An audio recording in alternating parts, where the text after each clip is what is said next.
Assalamualaikum warahmatullahi wabarakatuh. Ketemu lagi di podcast Back to Campus. Kali ini kita mengundang narasumber, yakni alumni yang memiliki prestasi yang cukup spektakuler. Sosok ini telah berkompetisi di tingkat nasional, baik dalam skema PKM, KBMI, yang terakhir sebagai finalis Indonesian Next Talent, dan memiliki kesempatan atau mempunyai kesempatan setelah lulus memiliki kesempatan untuk studi lanjut S2 di suatu perguruan tinggi negeri bergengsi di Surabaya. Kita sambut Mbak Diah Puspita. Iya, Pak. Pans. Gimana kabarnya, Mbak? Alhamdulillah sehat, Bapak. Kondisinya saat ini sudah belajar? Sudah belajar. Mbak, Sudah namanya sebulan. Sudah sebulan. Sebulan ini ya.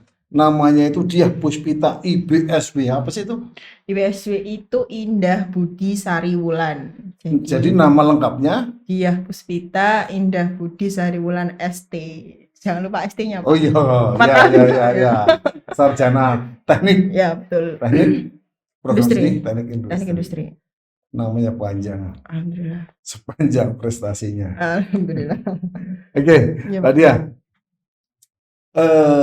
Kalau dilihat dari catatannya di CV, saya melihat itu menjadi mahasiswa tahun 2017. 2017 masuk. Begitu 2018 mulai belajar sepertinya ya. Iya. Belajar ikut kompetisi di tingkat nasional ya. Ya, Pak. Ada beberapa program, awalnya juga sebagai tim anggota ya. Itu 2020, 2021 melejit. Tak terkendalikan. Oke, Pak. Terkendalikan. Itu waktu itu hanya studi saja atau bagaimana? Saya kebetulan mahasiswa juga pekerja. Wow. Juga pekerja. Jadi pagi kerja, malamnya kuliah. Begitu. Sekalian juga ikut program IBA itu. Pada 2018 apa yang diperoleh waktu itu?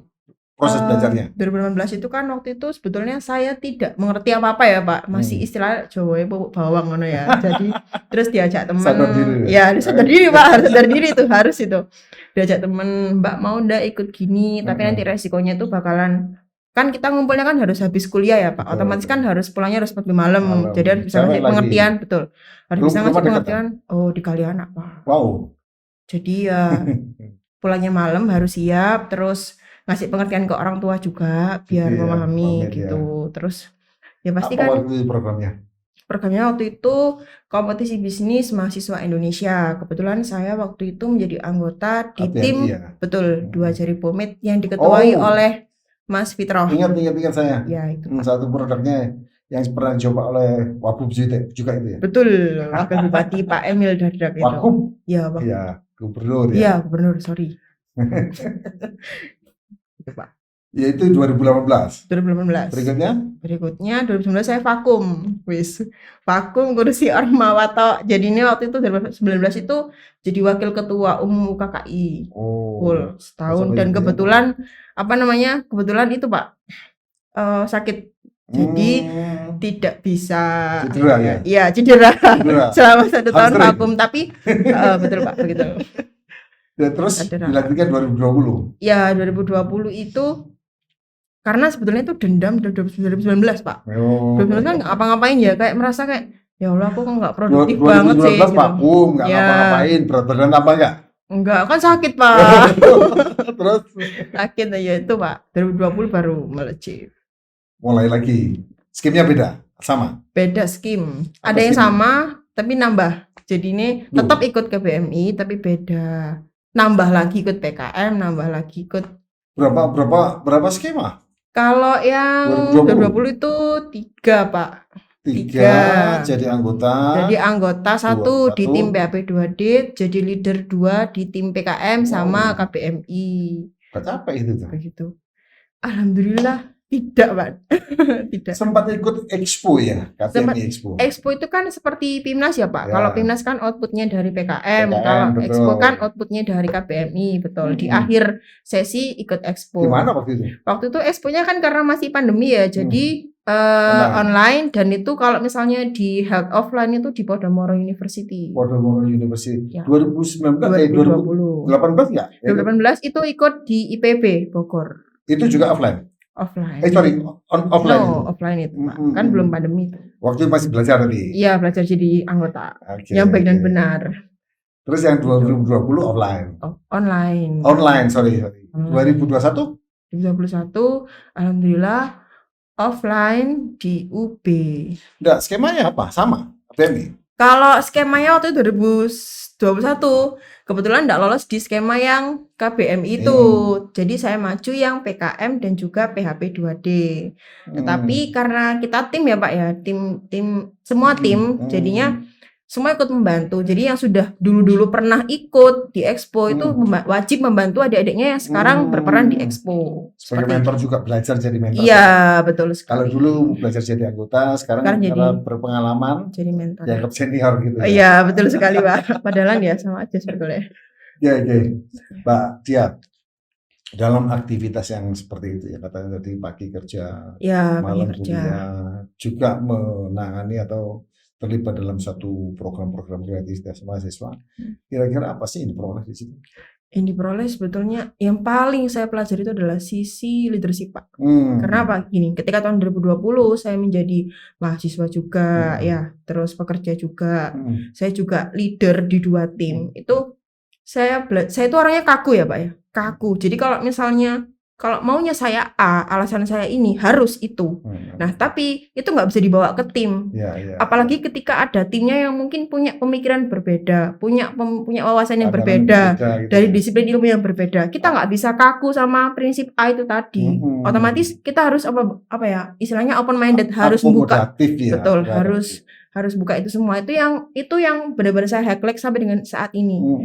Jadi pembentukan karakter juga banyak di situ ya. Betul sekali, Pak, banyak. Yang paling saya highlight itu tadi, karena jadi pemimpin harus tegas, tapi juga nggak boleh terlalu tegas. Ada harus juga yang harus diambil. Betul. Itu yang sampai sekarang saya akui itu sulit.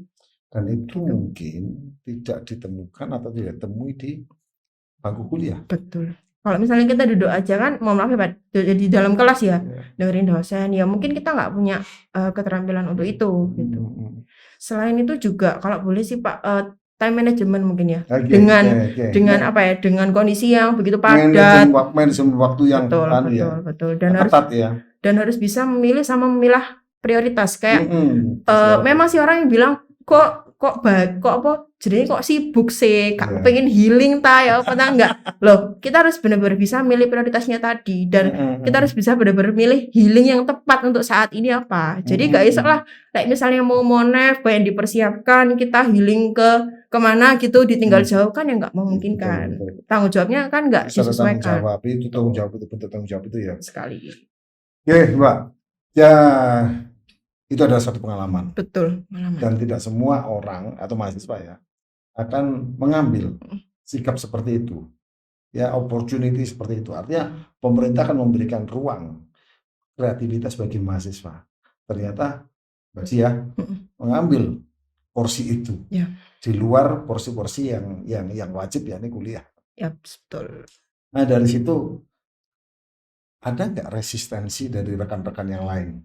Resistensi. Bukan resistensi ya, pandangan-pandangan negatif misalnya, atau pertanyaan-pertanyaan. Kalau negatif mah nggak hanya dari mahasiswa ya, Pak. Maksudnya dari guru pun ada. Gitu. Ya, ada. Sebutlah namanya. Oh, jangan. Tidak baik gitu. Gimana? Dari mahasiswa banyak sih, Pak. Maksudnya kayak sama niku gak capek tambah, terutama di adik ya. Sorry. Pemirsa kita juga dari rekan-rekan dari Timur. Oh ya, jadi bahasa Indonesia. Oh iya, sorry. Kan saya membudayakan bahasa saya, guys ya. Oke. Jadi kayak adik-adik itu terutama bilang, "Mbak, kamu ndak capek tidak lelah dengan hal seperti itu, tidak bosan tidak pengen jalan-jalan Mbak kemana atau kayak gitu. Terus dapat apa sih Mbak kayak gitu?" Terus kan gini, Pak, PKM saya waktu itu kan memang beda dari di luar disiplin ilmu saya. Disiplin ilmu saya kan teknik industri. Tapi kan PKM saya waktu itu mengambil pengembangan soft skill tanggap bencana kebakaran bagi siswa SD. Otomatis kan saya baca itu. Nah, otomatis kan agak nyelempang ya, Pak. Orang kan lihatnya sekilas begitu ya. Tetapi di situ banyak yang tanya, Mbak, jangan terlalu fokus ngambil program di luar disiplin ilmu. Nanti disiplin ilmunya tertinggal. Justru menurut saya sekarang ya Pak ya, apalagi kan ada Merdeka Belajar, Kampus Merdeka. Itu membuat saya jadi kemampuan atau keahlian terutama disiplin ilmu tidak bisa berdiri sendiri. Harus ditunjang dari semua segi ilmu pendidikan. Contoh misalnya programmer programmer ya. Programmer. Itu bahasa ibu. Ya, itu yang dikali anak itu. Oke, saya lanjutkan. Contoh programmer ya. Programmer pun kalau nggak punya skill, mungkin skill desain untuk membranding CV-nya, untuk membranding Instagram-nya juga nggak bisa kan. Artinya semua disiplin ilmu, keterampilan pasti butuh disiplin ilmu yang lain buat menunjang itu tadi. Oh iya. Jadi waktu itu belum ada porsi hak bagi mahasiswa untuk mengambil disiplin ilmu yang lain ya, lintas. Ya waktu itu mungkin belum Pak, 2020 pandemi 2022 ini sudah mulai itu ya Pak. Ya, didukung ya Pak. Bahkan online, offline betul. Offline itu. Jadi lintas program studi ini ditemukan dengan cara yang lain ya, dalam ini mengikuti program kreativitas. Ya. Menarik ya. Dan honestly sebetulnya sejujurnya ya Pak ya, yang membawa saya sampai dengan membentuk karakter saya sekarang itu kan ketika saya berani ya betul. Proses itu tadi. Kelas, ya? Betul. Sip. Ini mahasiswa ini berarti. Iya, mahasiswa. Oke, Mbak. Ini yang cukup menarik juga. Bisa dikatakan pionir yang berani. Berkompetisi bukan hanya di lingkungan Kemendikti ya. Program-program di sana Kemendikti. Ada satu program yakni Best Talent Indonesia Next. Itu apa sih Pak? Sebetulnya saya ralat ya Pak, programnya Indonesia Next. Tetapi predikat yang saya dapatkan waktu itu adalah runner up Best Talent Indonesia Next. Programnya Indonesia Next. Programnya namanya label Indonesia Next. Jangan langsung ke runner up. Oh iya siap. Proses dulu dari awal dulu. Ini yang harus dikurangi. Oh iya. Terlalu overconfident, akhirnya langsung ke goalnya. Ya kan saking semangatnya Pak. Ke destinasinya. Oke. Indonesia Next. Apa itu Indonesia Next? Indonesia Next itu kalau singkatannya ya Pak, kepanjangannya ya New Extraordinary Talent. Artinya talent-talent yang luar biasa di Indonesia. Mahasiswa. Betul, mahasiswa. Diperuntukkan mahasiswa dari D3 sampai dengan S2. Jadi programnya itu meliputi ada program rangkaian Pak, serangkaian. Penyelenggaranya siapa? Penyelenggaranya pihak Telkomsel. Dan itu merupakan serangkaian kegiatan, jadi panjang sekali rentang waktunya. Maksudnya? Serangkaian. Iya, prosesnya. Misalnya pendaftaran, seleksi dan segala macam. Betul. Daftar waktu itu berapa? Tahun berapa itu? Saya waktu itu daftar tahun 2020. Oke. Terus? Itu programnya itu ada program sertifikasi internasional. Nah, saya kan kepengen ikut itu kan Pak. Akhirnya saya ikut. Setelah saya ikut, ternyata proses seleksinya tuh dari situ Pak. Ketika nilai sertifikasi internasionalnya itu di ranking kemudian bagus, masuk dipilih per provinsi, per regional, per provinsi regional. Kemudian dari regional nanti kita dikasih apa? Semacam bootcamp ya Pak. Bootcamp. Kita dilatih mungkin public speaking-nya, kemudian bahasa Inggrisnya juga dilatih, kemudian ada juga kompetisi writing-nya juga dilatih juga. Gitu ya? Outputnya kita disuruh membuat gagasan atau ide. Nah, outputnya adalah membuat gagasan, baru itu diseleksi lagi. Betul. Nah, pada waktu proses awal itu berapa peserta sih? Kalau yang awal sekali Mbak yang daftar ikut sertifikasi itu awal itu 10.000. Wow. Kemudian seluruh Indonesia? Iya, seluruh Indonesia. Dari perguruan tinggi negeri maupun swasta? Oh iya, semuanya. Dari Sabang sampai Merauke. 2020 gitu ya? Iya, 2020. Setelah itu output kedua ya. Second step-nya adalah membuat gagasan. Iya, membuat gagasan. Jadi kita kan tadi ya Pak ya, saya bilang bootcamp-nya ada beberapa. Bootcamp yang pertama kita mungkin hanya dikasih secara hard skill-nya ya Pak. Public speaking, bahasa Inggris, communication dalam writing-nya begitu kan. After itu kita disuruh membuat sebuah gagasan yang berkaitan dengan pembaruan di bidang mungkin kesehatan, teknologi, masyarakat, sosial maupun wirausaha begitu. Nah, Jadi waktu Itu itu suruh milih boleh? milih salah satu ya, Oke. skupnya milih salah satu. Dia waktu itu milih apa? Saya waktu itu Milih kebetulan seseorang apa? oh enggak, nanti itu. Kebetulan saya waktu itu saya melihatnya langsung dari kondisi di sebelah saya, maksudnya di sekitar saya, di lingkungan saya. Adik saya kan kebetulan hairstylist. Karena pandemi kan sempat vakum kan Pak. Karena salonnya mungkin harus pakai standar apa dan sebagainya. Akhirnya saya buat gagasan aplikasi yang namanya grooming.id untuk menghubungkan antara konsumen yang membutuhkan treatment hairstylist dengan hairstylistnya langsung. Keren. Jadi itu semacam gagasannya itu Pak. Pak. Ide itu tidak harus yang mulu-mulu ya. Oh iya, enggak. Katakanlah di lingkungan rumah itu ternyata ada suatu permasalahan, problem ya, perlu solusi, perlu pemikiran-pemikiran itu ya ternyata. Iya. Terus akhirnya bagaimana ya ide gagasan itu? Ide gagasan itu kemudian kan saya buat semacam alurnya, user interface-nya bagaimana. Jadi aplikasi ini fiturnya apa aja sih? Kelebihannya apa? Outputnya bukan aplikasi Pak, karena kan mayoritas bukan dari bagian programmer ya. Jadi hanya bikin user interface saja. Jadi waktu itu benar-benar saya merasakan percepatan yang luar biasa ketika belajar. Ya secara saya di bangku kuliah. Berapa bulan waktu itu? Kalau seleksinya itu mulai seleksi awal? Kalau seleksi awal, cukup lama Pak. Karena kan hampir setahun mungkin ya. Karena kan dari proses pendaftaran, sertifikasi nasional ke bootcamp gitu ya. Itu bootcampnya berapa bulan? Bootcampnya mungkin kurang lebih 3 bulan ya Pak. 3 bulan mungkin. Sampai waktu itu masih dilakukan secara online. Betul, online. Tapi bootcampnya tuh justru mendekati saya skripsi. Wah, jadi lompat-lompat ini ya Pak. Jadi bingung ini Pak. Begitu Pak. Itu kan temponya, waktunya ya. Iya, waktunya itu. 3 bulan itu berbarengan dengan skripsi, tapi dilakukan setiap hari nggak? Bootcampnya tuh tidak setiap hari. Ada 1 minggu padat full untuk bootcamp. 1 minggu berikutnya untuk konsultasi. Schedule-nya dari Telkomsel ya? Dari panitia ya? Betul, dari Telkomsel. Nah, hasil dari itu apa Mbak?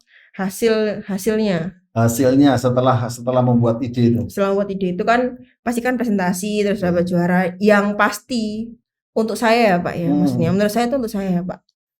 Saya merasakan satu ya, bersaing dengan mahasiswa di luar itu seperti itu, maksudnya ketatnya luar biasa gitu. Dan apa ya Pak, kalau mungkin kita sebatas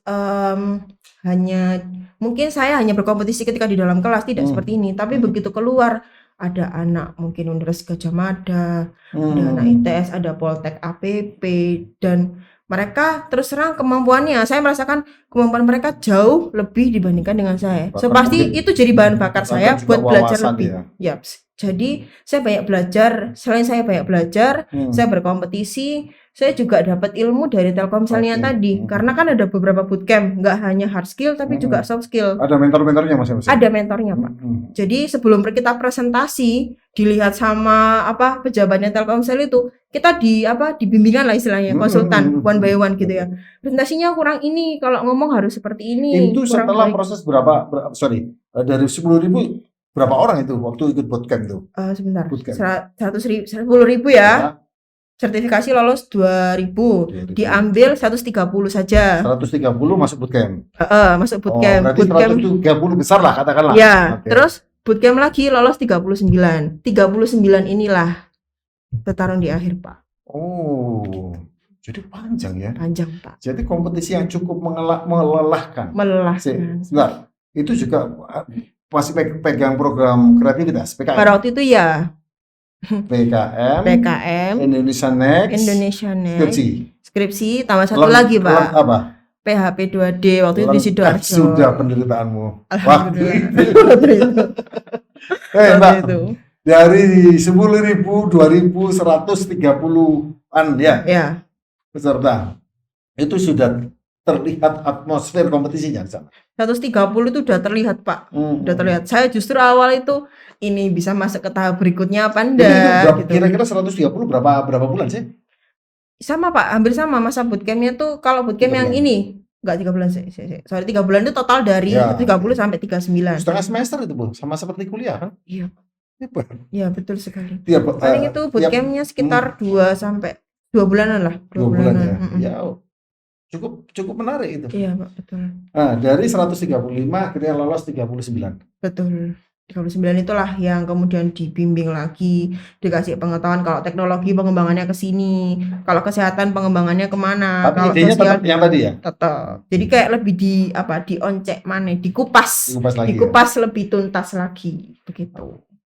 Akhirnya masuk final. Masuk final ditempatkan 39 tadi. ya. Dari 39 itu kira-kira yang nggak ada bootcamp lagi ya? Nggak ada, sudah itu. Setelah itu final diumumkan pemenangnya kali. Iya, betul. Dari 39 itu kira-kira nomor berapa? 36? Enggak lah, Pak. Berapa? 30-an lah. 30, Pak, 30. Runner up. Ya, runner up. Jadi 26 itu runner up, 10 itu top talent. Top talent ya. 3 top 3 best talent. Ya. Oh, jadi anunya seperti itu ya. Begitu, Pak. Menarik, dari 10.000, Pak. Iya, dan saya dapat hadiah loh, Pak. Sebelum ke hadiahnya. Oh iya, siap. Dari 10.000 itu satu kontestannya itu adalah dari Universitas Wijaya Putra. Pada waktu itu masuk pede nggak sih? Pede. Waktu itu justru aku nggak pedenya karena kemampuanku ya, Pak ya. Bahasa Inggrisku itu agak miss lah gitu waktu itu. Apalagi dari perguruan. Tapi kemudian saya justru benar-benar bersyukur. Nggak ada yang nanya waktu Butelen di Putra di mana gitu ya? Oh, banyak sih yang tanya, Pak, terutama Pak Hendra itu yang tanya, karena kan Pak Hendra penanggung jawabnya dan bimbing juga ya, itu Pak Hendra tanya, di mana itu dia gitu, di Surabaya Pak, perbatasan sama Gresik begitu, Surabaya bagian barat, saya bilang gitu. Pede juga ya? Nggak pede nggak sampai? Pede lah. Final. Harus pede lah, betul lah Pak. Berarti dapat hadiah? Dapat hadiah. Apa dia?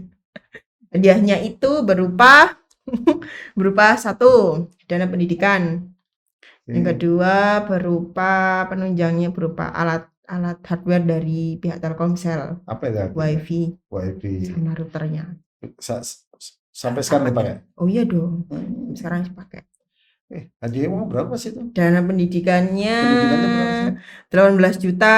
Oh. Tapi secara total global saya dapat 25 juta. Kok bisa? Ya bisa kan dari pihak Telkomselnya, hadiahnya bertambah begitu. Begitu, Pak. Jadi waktu itu nggak membayangkan ya sampai lolos final. Ini pakai bahasa ibumu ya, ibu kalian. Iya. Mengatasi Wijaya Putra aja. Gitu. Enggak lah, ibu saya nggak bilang gitu malah. Bukan bahasa. Oke, baiklah. Bahasa pakal lah. Oke, baiklah. Atasi Wijaya Putra aja. Nggak merasa begitu ya? Enggak lah. Kita pede aja ya. Oke. Mbak Dia. Ya. Setelah itu menyelesaikan studi ternyata. Ya. Menyelesaikan studi. Ya, studi. Juga mendapatkan apresiasi dari kampus. Sebagai apa? Sebagai berikut. Di bawah ini gitu ya, Pak. Wisudawan berprestasi. Wah, karena keren. Capaian tadi ya. Ya, betul. Wisudawan berprestasi di wisuda tahun 2021. Tahun kemarin ya? Iya, baru tahun kemarin, Pak. Makanya excited, diundang kemarin. Wow. Gitu, Pak. Setelah itu mendapatkan beasiswa lagi. Yep. Hidupmu nggak punya perlu rezeki ya? Karena tiba-tiba dapat rezeki atau karena perjuangan? Cara saya tuh ikhtiar, doa, tawakal itulah, Pak. Wow. Ikhtiarnya dari kita kan berjuang. Doa terutama dari orang tua ya kan. Tawakal yang terakhir terkait hasil biar Allah yang menentukan. Beasiswanya apa, Pak? Beasiswa studi lanjut di program Pascasarjana di Institut Teknologi 10 November. Keren banget. Saya ambil, Pak. Iya, saya ambil. Melalui proses? Oh, tentu saja melalui proses. Proses seleksi juga? Seleksi juga, Pak. Dan itu panjang. Makanya saya mau setahun ya, Pak ya. Harusnya saya bisa masuk 2022 di awal, saya baru masuk sekarang. Oh, jadi opportunity itu, beasiswa itu diambil melalui proses dan berhasil. Selamat, Pak. Terima kasih, Pak. Sudah masuk satu perguruan tinggi negeri. Yang keren ya, ITS. Program studinya? Saya ambil teknik industri dengan konsentrasi logistik and supply chain management. Oh, nggak salah itu? Saya rasa tidak, Pak. Karena yang ambil konsentrasi itu saya sendiri. Bukan, nggak salah di teknik industri. Enggak, Pak. Saya yakin. Jadi memang keinginan di sana ya.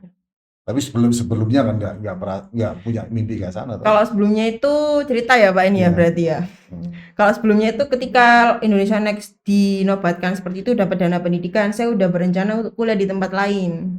Maksudnya? Kuliah kuliah di tempat lain. Iya, nggak begitu saya sebutkan.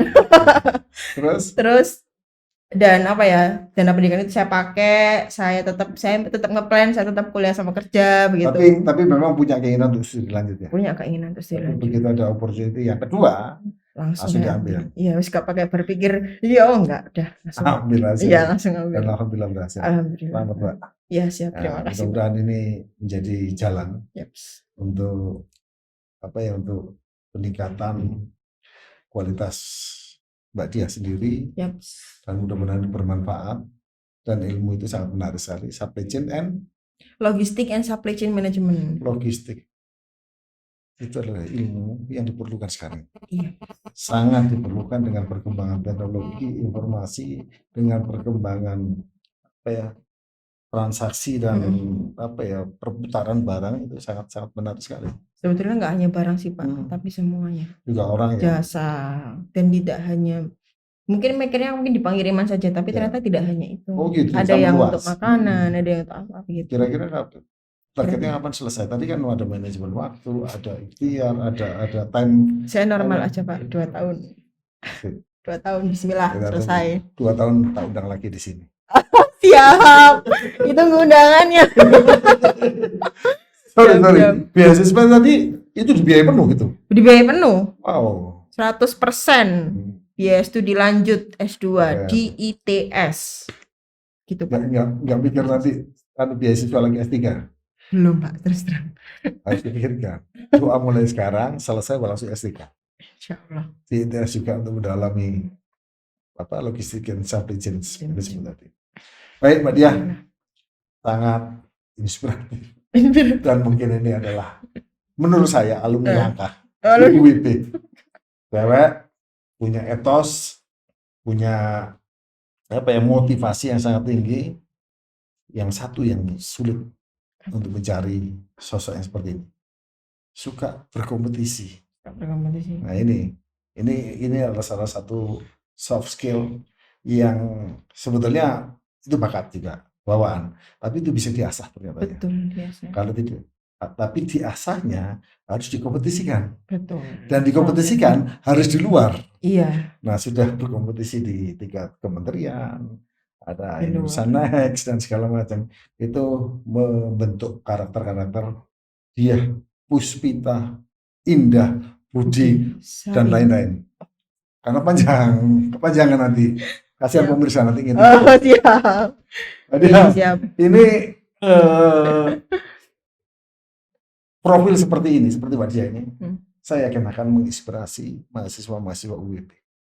Bisa nggak memberikan closing statement, motivasi bagi adik-adiknya? Oh ya. Bisa lah. Monggo, kameranya di sana. Oh, kameranya di sana. Ya. Oke, kalau dari saya sih, kita bisa karena terbiasa. Terbiasa itu melalui sebuah proses, melalui habituasi. Dan saya mengutip kata-kata dari Bu Lela selaku pembimbing saya sampai dengan sejauh ini. Bersama kita saling menghebatkan. Jadi kebiasaan itu, proses itu tuh tidak bisa hanya kita sendiri, tapi kita juga butuh dukungan dari baik itu Civitas Akademika, baik itu kakak-kakak kita, baik itu bahkan adik-adik kita juga. Jadi kembali lagi ke seperti tadi ya Pak ya, semuanya bisa by proses, dari proses, nggak bisa langsung jadi gitu, nggak bisa. Kita bikin telur aja harus dimasak dulu, kasih garam dan lain sebagainya, gitu sih Pak. Jadi jangan, kadang orang kan suka yang instan, that's why nggak suka proses. Padahal hasil itu sendiri di prosesnya, gitu dari saya. Terima kasih Mbak Diah. Ada tambahan lagi, yakni proses dan teamwork. Kita tidak bisa bekerja sendiri, betul, berprestasi sendiri, betul. Bagaimana membangun teamwork yang kuat, betul. Dan itu ada pada sosok Diah Puspita Indah Budi Sari Wulan ST. ST-nya jangan lupa dong. Insya Allah sebentar lagi MT. Amin ya. Amin. Baik, saudara-saudara, itu tadi adalah sosok yang sangat menarik, inspiratif, dan profil yang ingin kita ciptakan di Universitas Putra. Semoga muncul indah dia baru di Universitas Putra dengan segala potensinya, effortnya, ikhtiarnya, dan spirit untuk berkompetisi dan menambah wawasan dan soft skill. Dan ini kita harapkan ada alumni-alumni yang lain untuk join, dia yang lain untuk join dalam podcast Back to Campus. Terima kasih. Assalamualaikum warahmatullahi wabarakatuh.